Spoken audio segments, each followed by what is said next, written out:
കുട്ടികളെ അപ്പോൾ നമ്മളൊരു കഥ പറഞ്ഞു. കാക്കയും അറിയുന്നു കുറുക്കനും. ആ കഥകൾ പ്രീവിയസ് വീഡിയോയിലുണ്ട്. ഇത് ഇനി പുതിയൊരു ചെറുകഥയാണ്. ചെറുകഥ അറിയില്ല, ഒരു ചിത്രകഥ, ചെറിയൊരു അഹങ്കാരം ആപത്ത് എന്നാണ് അതിൻ്റെ പേര് കേട്ടോ.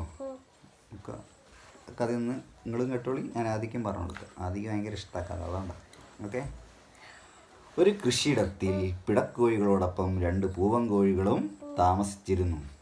ഒരു ദിവസം ഒന്നാമൻ പറഞ്ഞു, ഞാനാണ് എല്ലാ പിടക്കോഴികളുടെയും അവകാശി.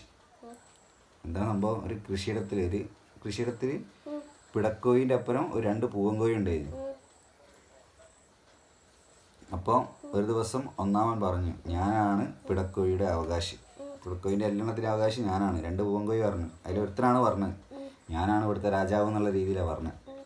അല്ലല്ല, ഞാനാണ് അവകാശി. മറ്റവൻ പറഞ്ഞു, അല്ല നീയൊന്നല്ല, ഞാനാണ് അവകാശി. രണ്ടാളും അങ്ങോട്ടും ഇങ്ങോട്ടും അടിയായി. തർക്കം വേണ്ട, നമുക്ക് പരസ്പരം അംഗം വെട്ടാതെ തല്ലുണ്ടാക്കുക. ആര് ജയിക്കുന്നു അയാൾ പിടക്കോഴിയുടെ അവകാശിയാവട്ടെ, രാജാവട്ടെ അവിടുത്തെ. അത് കൊള്ളാം. രണ്ടാമനും തയ്യാറായി. ഓക്കെ പറഞ്ഞു. അവർ ഏറ്റുമുട്ടി. അല്പസമയം കഴിഞ്ഞപ്പോൾ രണ്ടാമൻ തോറ്റുപോയി. രണ്ടാമത്തെ ആൾ തോറ്റുപോയി. അവൻ നാണം കൊണ്ട് ഒരു മൂലയിൽ പോയി ഒരു സ്ഥലത്ത് പോയി ഒളിച്ച്. ഒന്നാമന് വലിയ അഭിമാനം തോന്നി.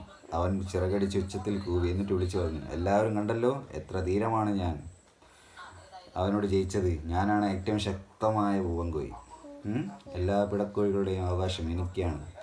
അപ്പോൾ ഇത് കേട്ട ഒരാളെ ഒരു കഴുകൻ. കഴുകുകളൊക്കെ രാജാവാണ്.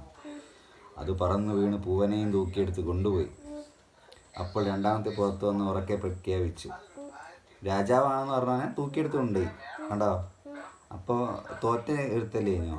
അപ്പോൾ അവനെ കൊണ്ടുപോയല്ലോ. അപ്പോൾ മറ്റവൻ പറഞ്ഞു, ആഹാ, ഇപ്പം ഞാനാണ് എല്ലാ പിടക്കോഴികളുടെയും അവകാശി, ഞാനാണ് രാജാവ്. അപ്പം അതാണ് കഥ. അല്ല, അത്രയേ ഉള്ളൂ കഥ. അപ്പോൾ രണ്ടാമത്തെ ആള് രാജാവായി. അതാണ് കഥ. എങ്ങനെയുണ്ട്? വലിയ കുഴപ്പമില്ല അല്ലേ? ഓക്കെ ഗൈസ്, നമുക്ക് ഇനി വേറൊരു കഥയായിട്ട് കാണാം. പിന്നെ കാണാം. ഓക്കെ.